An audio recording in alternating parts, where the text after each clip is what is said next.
성경 미가 5장 1절로 9절의 말씀입니다. 미가 5장 1절로 9절의 말씀, 구약 성경 1294면에 있습니다.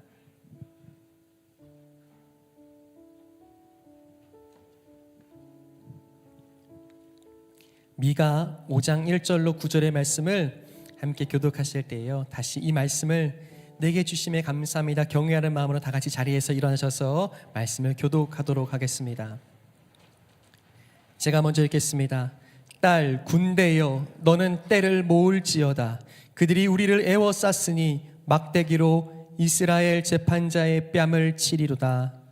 베들레헴 에브라다야, 너는 유다 족속 중에 작을지라도 이스라엘을 다스릴 자가 내게서 내게로 나올 것이라. 그의 근본은 상고의 영원에 있느니라. 그러므로 여인이 해산하기까지 그들을 붙여두시겠고 그 후에는 그의 형제 가운데에 남은 자가 이스라엘 자손에게로 돌아오리니 그가 여호와의 능력과 그의 하나님 여호와의 이름의 위엄을 의지하고 서서 목축하니 그들이 거주할 것이라. 이제 그가 창대하여 땅끝까지 미치리라. 이 사람은 평강이 될 것이라. 아수르 사람이 우리 땅에 들어와서 우리 궁들을 밟을 때에는 우리가 7 목자와 8 군왕을 일으켜 그를 치리니 그들이 칼로 아수르 땅을 황폐하게 하며 니무롯 땅 어기를 황폐하게 하리라. 아수르 사람이 우리 땅에 들어와서 우리 지경을 밟을 때에는 그가 우리를 그에게서 건져내리라. 야곱의 남은 자는 많은 백성 가운데 있으리니 그들은 여호와께로부터 내리는 이슬 같고 풀 위에 내리는 담비 같아서 사람을 기다리지 아니하며 인생을 기다리지 아니할 것이요.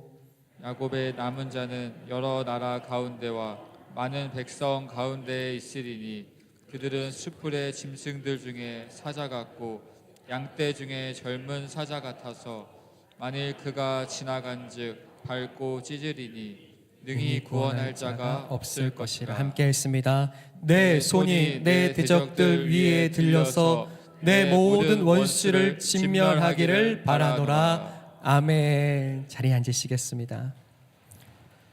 사랑하는 성도 여러분, 성령 충만하십시오. 여기까지 인도하신 하나님께서 여러분들의 모든 인생의 계절 가운데 동행하시고 은혜 주시기를 예수 그리스도의 이름으로 간절히 축복합니다. 성경에 보면 하나님과 그분의 백성이 또 우리의 살아계신 아버지 하나님과 우리의 관계가 어떠한지를 비유하며 가르치는 본문들이 많습니다. 특별히 생명들 가운데 하나님 만드신 여러 동물들 가운데 우리를 비유하실 때가 있어요. 우리는 어떤 동물에 주로 비유하십니까? 시편 23편에 대표적으로 나와 있습니다. 1절과 2절 말씀을 한번 먼저 같이 교독할까요? 같이 합독하겠습니다. 1절과 2절입니다. 시작. 여호와는 나의 목자시니 내게 부족함이 없으리로다. 그가 나를 푸른 풀밭에 누이시며 쉴만한 물가로 인도하시는도다. 아멘. 여러분, 왜 수많은 동물들 중에 하필 양이겠습니까? 우리가 선호하고 좋아하는 여러 동물들이 있을지인데 왜 하필 성경은, 하나님은 우리를 양이라 하시는 것이겠습니까? 먼저 우리는 이런 질문을 갖게 됩니다.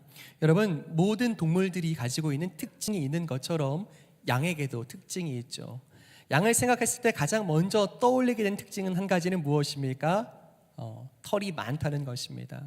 그래서 양의 털은 우리의 삶에, 우리의 옷과 의식주의 큰 부분을 차지하고 있는 것을 보게 됩니다. 그런데 여러분, 우리에게, 사람에게는 유익하다 말할 수 있는 양의 털조차도 양에게는 큰 유익이 안 됩니다. 왜냐하면 양에게 자라난 이 수북한 털은 좁은 길을 지날 때에, 이 숲을 사이를 거닐 때에 그저 어떤 나무가지 하나가 깊이 그 양털 사이로 들어오면 앞으로도 가지 못하고 뒤로도 가지 못하며, 그래서 누군가 돌보는 이, 빼어줄 이 없으면 그 자리에서 굶어 죽는 것이 양의 현실이기 때문입니다.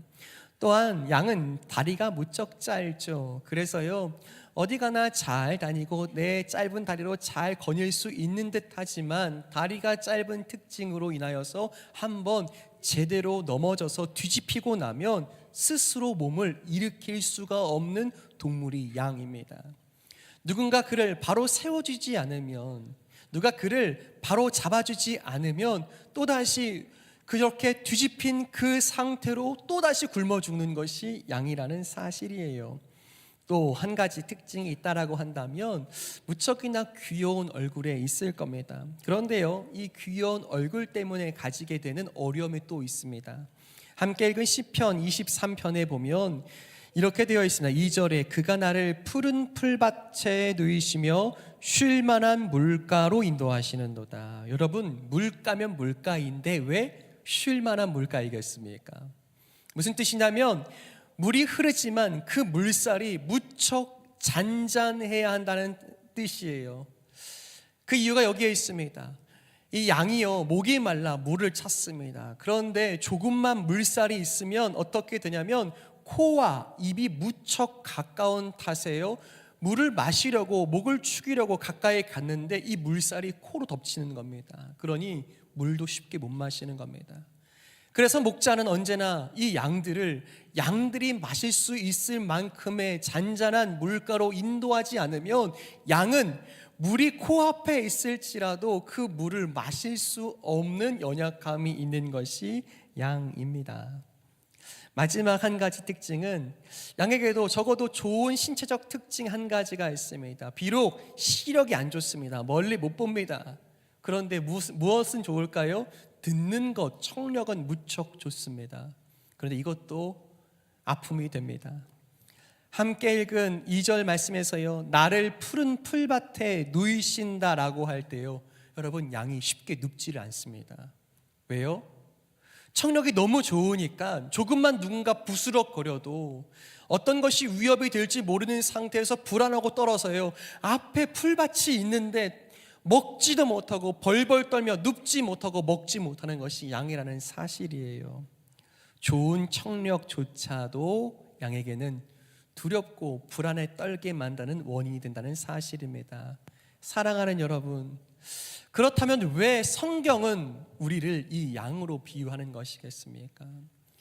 양이 그러하듯이 양의 가지고 있는 모든 것이 너무 연약하고 부족한 것 같지만 그래서 필요한 한 존재가 있으니 목자가 없다면, 그를 돌보는 목자가 살아있지 않다면 양이 생명을 또 그의 살아있음을 이어가지 못하게 되는 것처럼 오늘 저 여러분들이 그 목자 되신 분을 깊이 만나고 주목할 수 있도록 우리를 가르치시는 줄 믿습니다.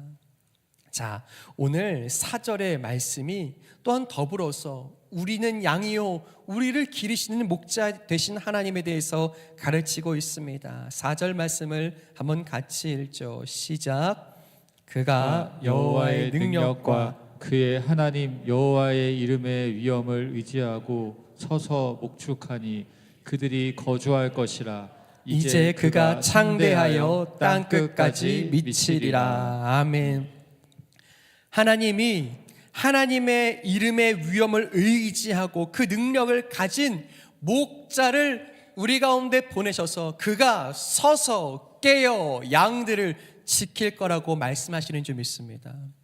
때로 우리는 마음에 이런 생각이 있어요. 하나님 왜 양입니까? 우리도 사자와 같으면 좋겠고 날카로운 발톱과 날카로운 송곳니가 있어서 무엇이라도 이길 수 있는 힘이 있으면 좋겠습니다. 아니면 적어도 독수리처럼 저 높이 비상하여서 멀리 보고 자신이 원하는 것을 언제나 취할 수 있는 날카로운 발톱이 있었으면 좋겠습니다라고 우리조차도 생각할 때가 있다는 사실입니다. 여러분들은 어떠십니까? 그래서요, 적어도 내 인생이 무능력하고 무기력한 양 같아서 내 삶이 양 같을지라도 내 발끝에 발톱이 있기를 바라는 것이 우리의 마음이 아닙니까?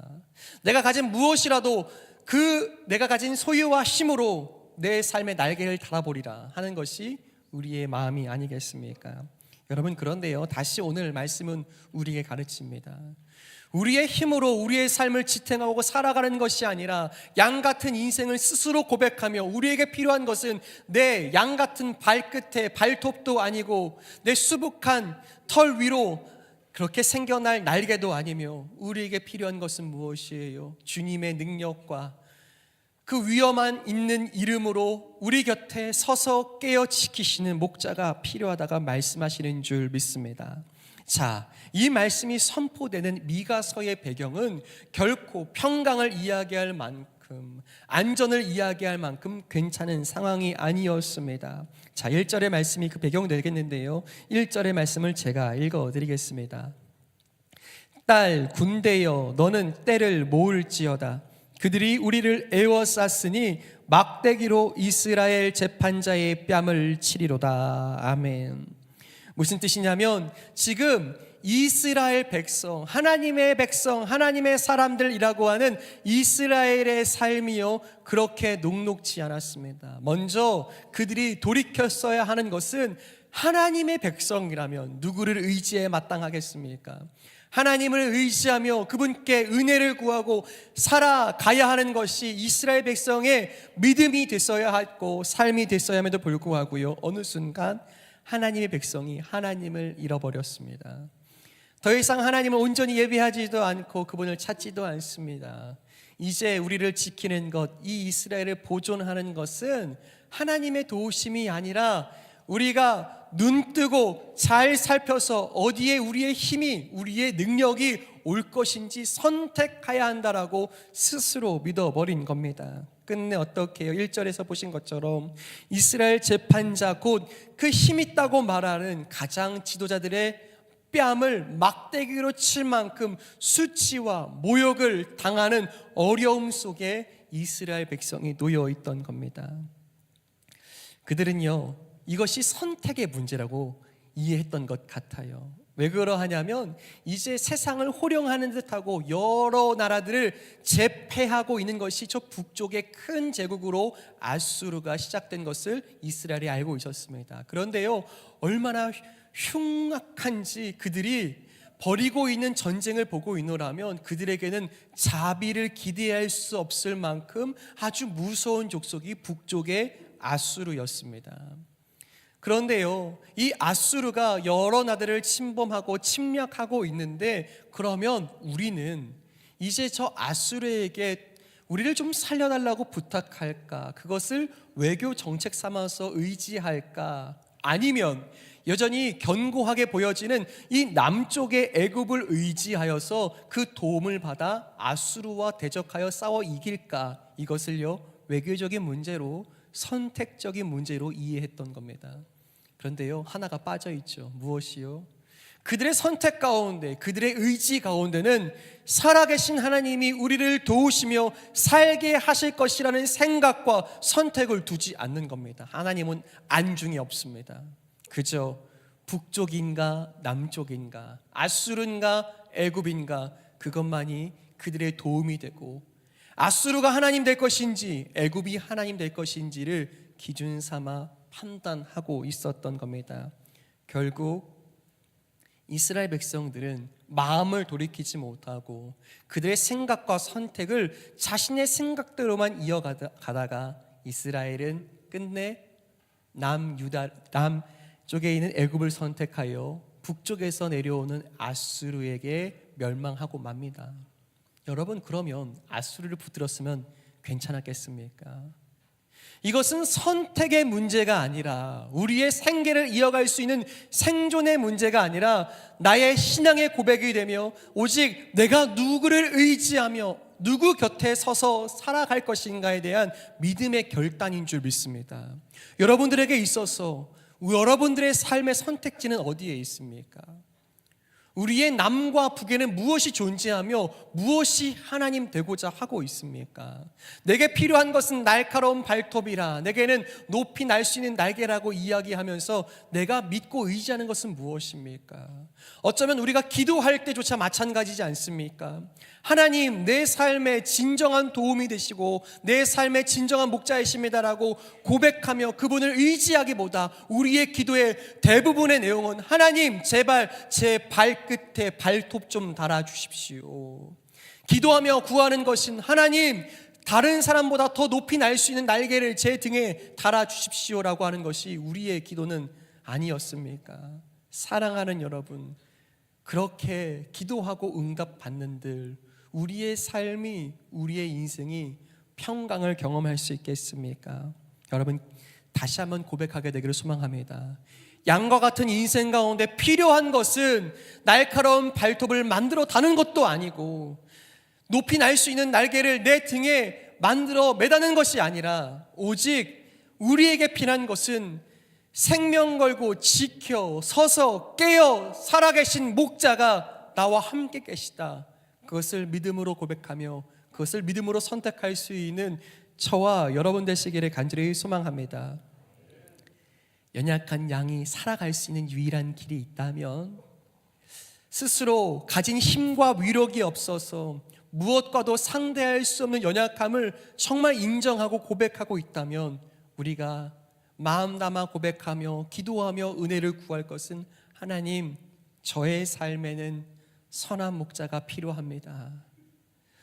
나는 선한 목자를 의지하며 살기를 원합니다. 그렇게 기도하고 결단하며 2026년을 살아내실 수 있게 되기를 예수 그리스도의 이름으로 간절히 축복합니다.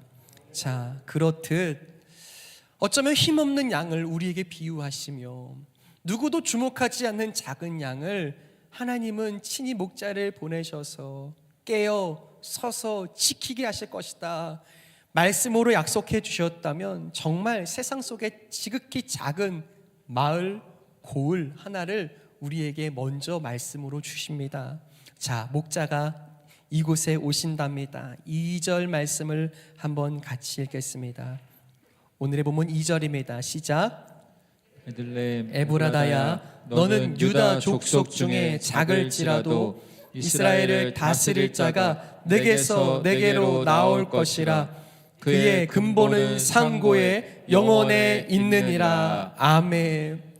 여러분, 우리는 신앙생활 하다 보면 베들레헴 그 작은 고을 이름에 대해서 많이 듣고 알고 있습니다. 그런데요, 실제로 이스라엘에 가보면요, 베들레헴은 정말 작은 마을입니다. 과연 그 마을이 어디에 있는지 누구도 주목하지 않을 만큼, 아무도 그 마을이 어디에 지금 존재하고 있는지 다 인지하지 못할 만큼 작은 마을이 베들레헴입니다. 힘이 없죠. 누구도 주목하지 않습니다. 그런데 하나님은 약속하십니다. 먼저는 이 베들레헴을 통하여서 예수님께서 이 땅에 오시기 수백 년 전에 한 선지자를 통하여 내가 약속을 지키리라, 말씀대로 내가 참 선한 목자를 너희 곁에 서서 지키게 하리라 하시면서 그 목자를 어디에요? 베들레헴에 허락하여 주십니다.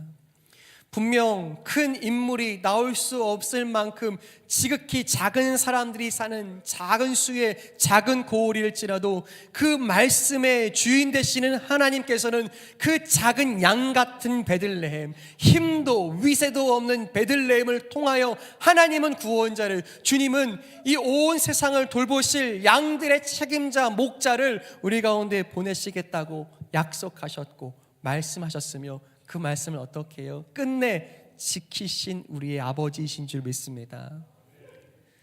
우리가 기뻐 맞이했던 성탄처럼 아기 예수님은 이 베들레헴 작은 마을에 오셨고, 또 이 베들레헴에서 나신 주님은 모든 양과 같은 스스로 지킬 힘 없는 인생들을 위하여 좋은 목자, 선한 목자 되어 주신 줄 믿습니다.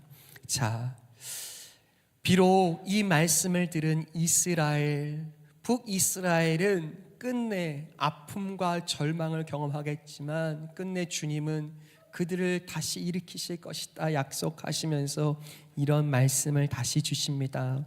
4절과 5절의 말씀, 그 목자께서 베들레헴을 통하여서 또한 이 땅에 우리를 위해서 오실 그 목자는 어떠한 일을 하시는가? 4절과 5절을 함께 같이 읽겠습니다. 시작. 그가 여호와의 능력과 그의 하나님 여호와의 이름의 위엄을 의지하고 서서 목축하니 그들이 거주할 것이라. 이제 그가 창대하여 땅 끝까지 미치리라. 이 사람은 평강이 될 것이라. 아수르 사람이 우리 땅에 들어와서 우리 궁들을 밟을 때에는 우리가 7 목자와 8 군왕을 일으켜 그를 치리니. 아멘. 여러분, 그렇게 하나님께서 보내시는 목자를 통하여서 이루시는 것이 무엇입니까? 양들의 경험할 수 있는 은혜인데요. 저를 한번 따라 하실까요? 평강. 어떻게 하신다고요? 평강이라 하십니다. 5절에 보면 이렇게 되어 있습니다. 이 사람은, 이 목자는 평강이 될 것이라 하십니다. 조금 설명드리겠습니다. 여러분, 비슷한 단어이지만 평안과 평강은 조금 다릅니다. 평안과 평강은 달라요. 평안은 내가 어떤 은혜를 입어서 내가 내 개인적으로, 마음적으로, 내면적으로 겪게 되는 개인의 마음의 평화입니다. 그런데요, 평강은 내 스스로 가진 마음이 아니라 내가 가지고 있는 현 상황에서 지킬 수 없는 안전, 그런데요, 내가 안전할 수 없고 평온할 수 없는데 무언가 온전하게 잘 맺은 관계를 통하여 지켜지는 안전과 평안을 평강이라고 부르는 거예요. 무슨 뜻이냐면 무언가 어떤 관계가 온전하게 이어지고 있을 때에 지켜지고 있는 평화가 평강이라는 겁니다. 그러니 개인적인 것이 아니라 내 삶에 겉으로 드러나고 있는 그 지켜질 평화를 우리는 평강이라고 부릅니다. 무엇이 중요합니까? 양에게 있어서 평강이라고 하는 것은요, 그 목자와 온전한 관계가 맺어졌고 그 관계가 지켜지고 있느냐가 양에게는 평강의 여부를 결정짓습니다. 이스라엘은 분명 하나님의 백성이었는데 자신들의 평강을, 자신들의 관계를 자신들의 목자 삼는 존재로 아수르를 선택하게 될 때 그들은 어려움과 고통을 겪을 수밖에 없습니다. 이스라엘 백성이 남쪽에 있는 애굽을 자신들의 평강으로 삼고 목자로 삼게 될 때 그들은 환난을 경험할 수밖에 없는 겁니다. 그러나 상황과 환경을 넘어서서 우리가 의지하고 우리를 지켜내실 분, 서서 깨어 우리를 끝까지 목축하시며 우리를 목양하실 분, 그분이 주님임을 믿는다면 그분과 온전한 관계를 오늘도 선택하고 결단하며 그분께 붙어 있기를 기도함으로 살아내는 주님의 양들 된 우리에게 우리 스스로 지킬 수 없는 평화가, 우리의 힘으로는 이을 수 없는 평강이 주님과의 온전한 관계 때문에 저와 여러분 가운데 허락될 수 있게 되기를 예수님의 이름으로 간절히 축복합니다. 여러분, 우리는 지킬 수 없습니다. 그러나 우리를 지키신 주님이 지키실 겁니다. 주님이 평강을 되어주실 것이고 그분이 평강으로 우리를 살게 하실 줄 믿습니다. 그렇게 약속대로 말씀대로 오신 예수님은요, 베들레헴 아무도 기억하지 못하는 양같이 초라해 보이는 작은 고을에 오신 주님은 이 땅에 오셔서 그래서 어떻게 자신을 소개하여 주십니까? 요한복음 10장 11절에 기록되어 있는데요, 이렇게 자신을 소개해 주시고 우리에게 알게 하여 주십니다. 요한복음 10장 11절을 한번 같이 읽죠. 요한복음 10장 11절 시작. 나는 선한 목자라. 선한 목자는 양들을 위하여 목숨을 버리거니와. 아멘. 주님이요, 자신을 선한 목자라 하십니다. 왜요? 말씀대로 오셔서 말씀대로 그분의 백성을 위한 목자가 되어주시기로 하셨거든요. 먼저 필요한 것은 우리가 양인가 아닌가를 먼저 시인하고 고백해야 합니다. 여러분, 양이 아니고 싶으세요? 아무리 몸부림치고 아무리 그 발끝에 발톱을 단다 할지라도 아주 아무것도 아닌 조금 날카로운 발톱만 달았다고 해서 양이 아닌 것이 되겠습니까?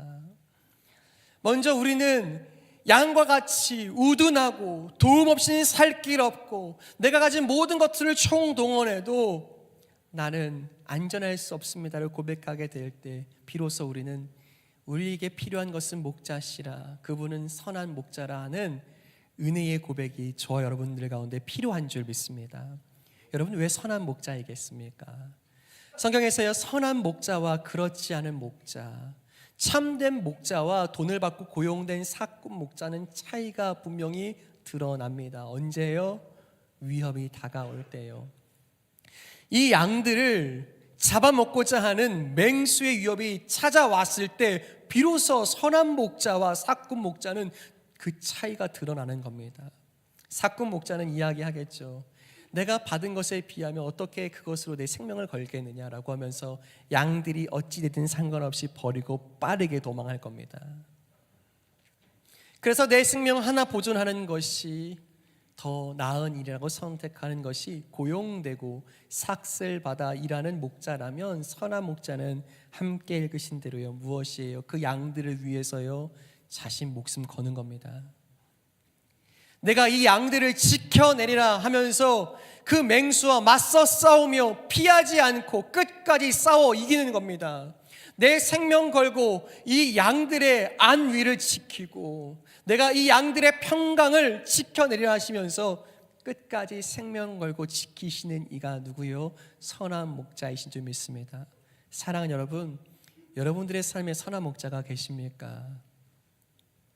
오늘 다시 고백하며 또한 우리 마음에 새기길 원하는 것은요, 나의 예수님이 내 평생에 나의 영혼의 선한 목자시라 믿고 의지할 수 있는 저와 여러분 되기를 간절히 축복합니다. 주님은 정말 그렇게 싸우셨습니다. 우리를 위해서 생명 걸고 죄와 사망과 싸우시고 사단과 죽음으로 내가 끝내 이 양들을, 나의 백성의 생명을 보존하고 지키리라, 주님 앞에 그들을 다시 구원하리라 하시면서 십자가 위에 오르신 것이 아니겠습니까? 그 생명 걸고 싸우시며 이기신 목자가, 그 생명 걸고 서서 깨어 우리를 살리신 목자가 말씀 속에 우리를 위해 사셨다면, 오늘 저 여러분들의 평생에, 저 여러분들의 영혼에 여전히 지키시고 깨어 서서 함께 하시는 선한 목자가 우리 예수님이신 줄 믿습니다. 사랑하는 여러분, 여러분들에게는 무엇이 더 필요하십니까? 무엇이 여러분들의 삶에 더 충족되어야 한다고 믿으십니까? 다른 무엇이 아니라, 주님, 제 삶에 선한 목자가 계십니다.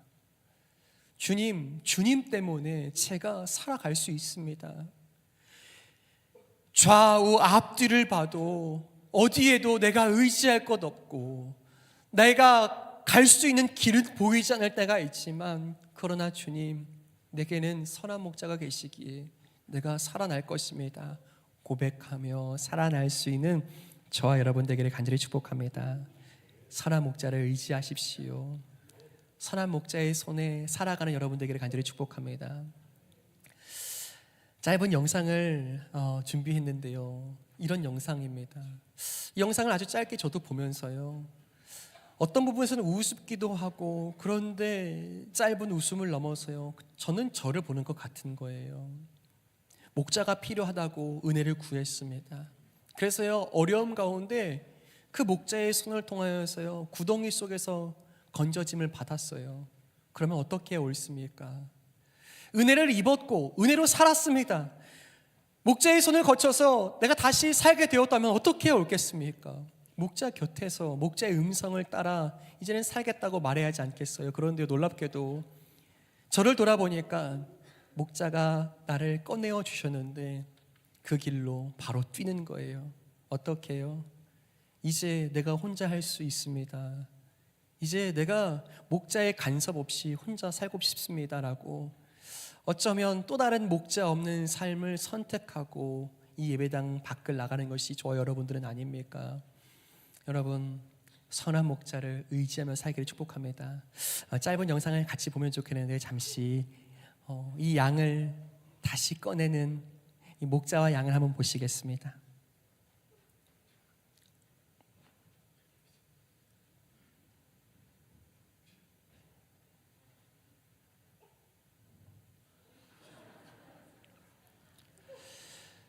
여러분, 저는요 이 영상을 보는데요 너무 제 모습 같은 거예요.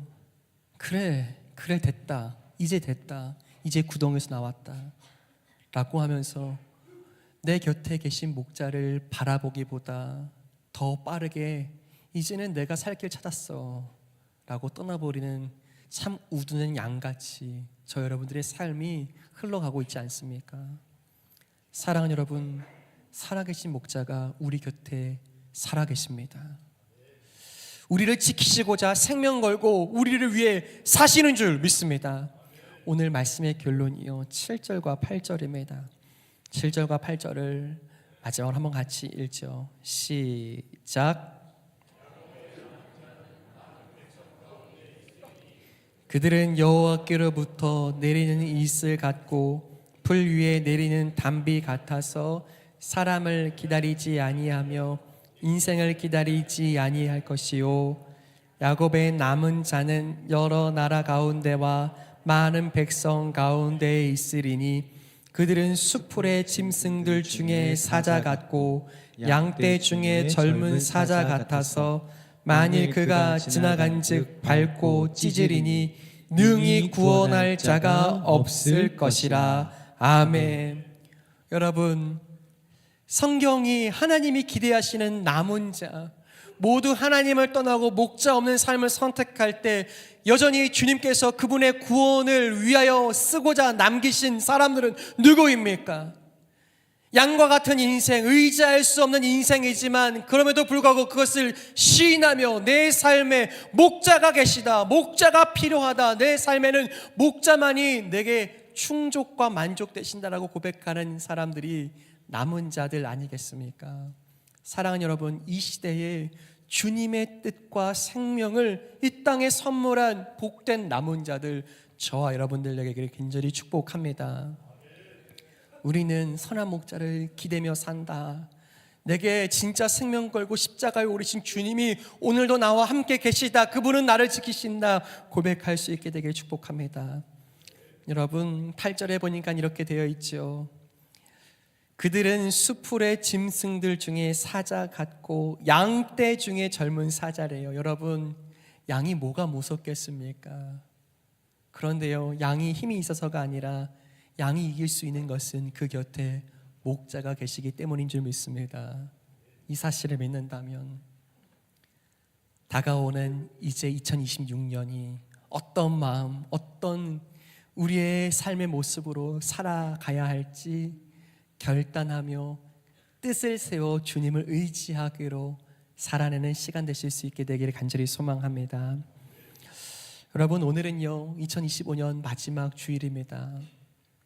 어떤 마음, 어떤 삶의 모습으로 살아오셨습니까?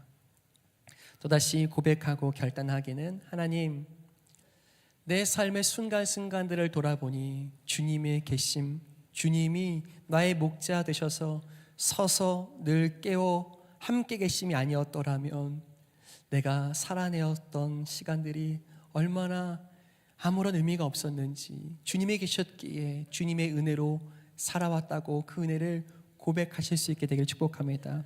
또 더불어서요, 오늘은 또 마지막 주일에 우리 사랑하는 다음 세대들과 진금 예배, 또 졸업 예배 드립니다.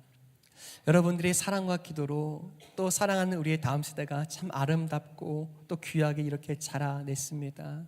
우리와 동일하게 우리에게 목자 계신 것처럼 우리 사랑하는 다음 세대들 자녀들에게도 목자 계심을 보여주며 가르치며 함께 그 은혜 가운데 살아갈 수 있게 되기를 간절히 축복합니다.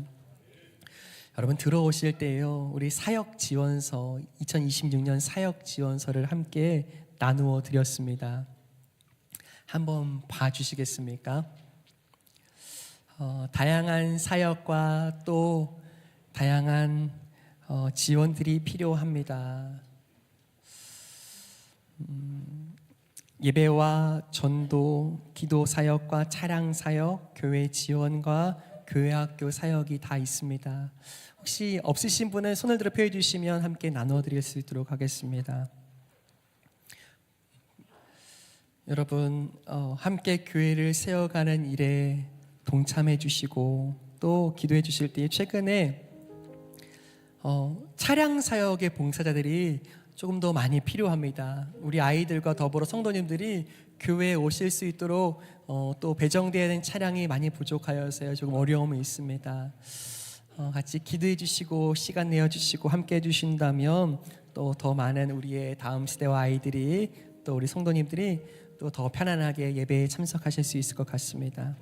또 교회 학교 보면요, 내가 매주 아이들과 함께 예배 드릴 수는 없지만 내가 여름 사역 아니면 그 부서를 위한 기도로 재정으로 함께 지원하고자 하는 지원의 목록이 있습니다. 한번 결단하시는 마음으로요, 내게 주신 마음으로 한번 체크해 보시면 좋겠고요.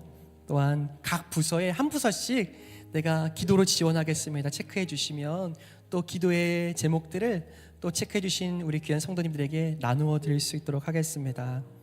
또 여름 사역과 기도 지원, 재정 지원 잠시 생각하시면서 시간을 드릴 테니까요, 결단하시는 마음으로 표시해 주시기를 부탁드립니다.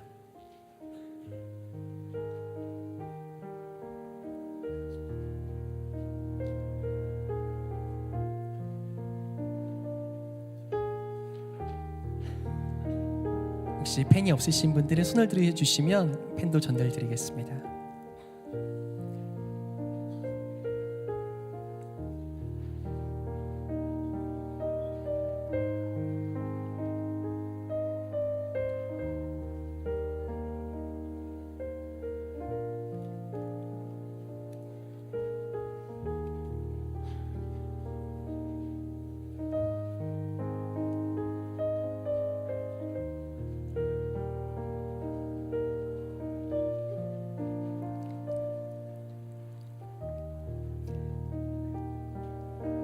네, 감사합니다. 저희 교회는요, 따로 고용하여서 교회를 또 돌봐주시는 직원이 계시진 않습니다. 그래서요, 참 많은 봉사의 손길 때문에 교회 구석구석이 참 깨끗하게 아름답게 채워지고 있고, 화장실을 비롯해서 참 많은 부분에서 얼마나 수고해 주시는지 모릅니다. 감사의 마음과 더불어서 결단하는 마음으로 또 체크해 주시면 여러분들을 통하여서 또 우리 온 교회가 더 아름답고 풍족하게 또 세워져 갈 줄 믿습니다. 혹시 작성하신 분들은 우리 새가족 팀에게 또 모아서 주시면, 또 이렇게 가운데로 모아서 주시면 감사하겠고요. 아직 다 하시지 못하신 분들은 나가실 때에 또 필경대에 있는 제출함에 내어주시면 함께 은혜를 나눌 수 있도록 하겠습니다. 이 시간 한번 같이 찬양하면서요, 기도하면 좋겠습니다. 하나님, 주님께 우리의 마음을 드립니다.